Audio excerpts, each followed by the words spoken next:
New government report is warning about the growing danger from cyber attacks on hospitals. What have been costly breaches of personal data and disruptions to critical systems like pipelines and mass transit are increasingly seen as matters of life and death. Hackers are already having a dramatic impact, and now doctors are preparing for the worst case scenario so they can still give their patients the care they need. Our Devin Dwyer has a rare inside look.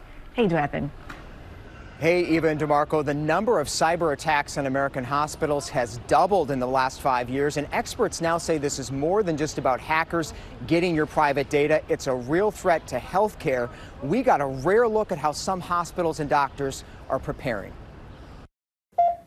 Squeeze my hand, sir, best you can. Let's get him on a vent. Let's call ICU. I'm just trying to think. In the emergency room, minutes and seconds can decide life or death. Starting chest compressions. Simulations like this one train doctors to respond quickly to the unexpected. Charging.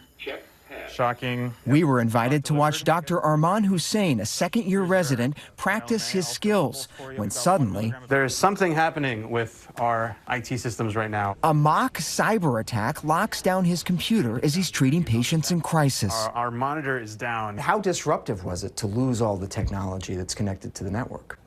Pretty disruptive, just because you need to have information fast, and not having information is probably the most panic-inducing thing. It's like I can't make a decision if I don't have information.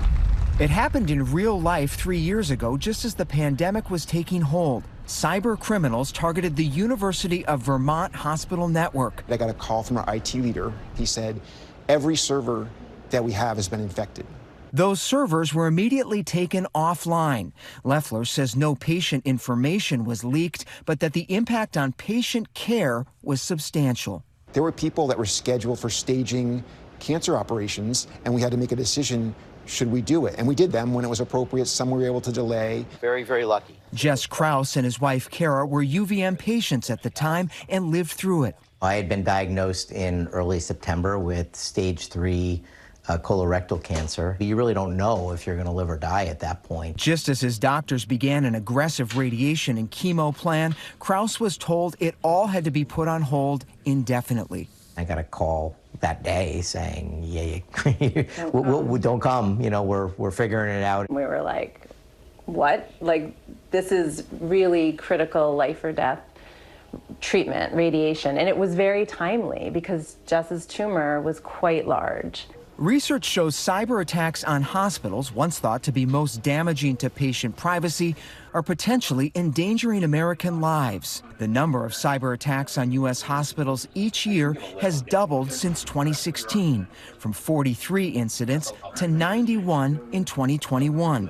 A new government analysis finds nearly all hospitals are operating with critical systems or software with known vulnerabilities, but only half, according to the report, have a plan to address them.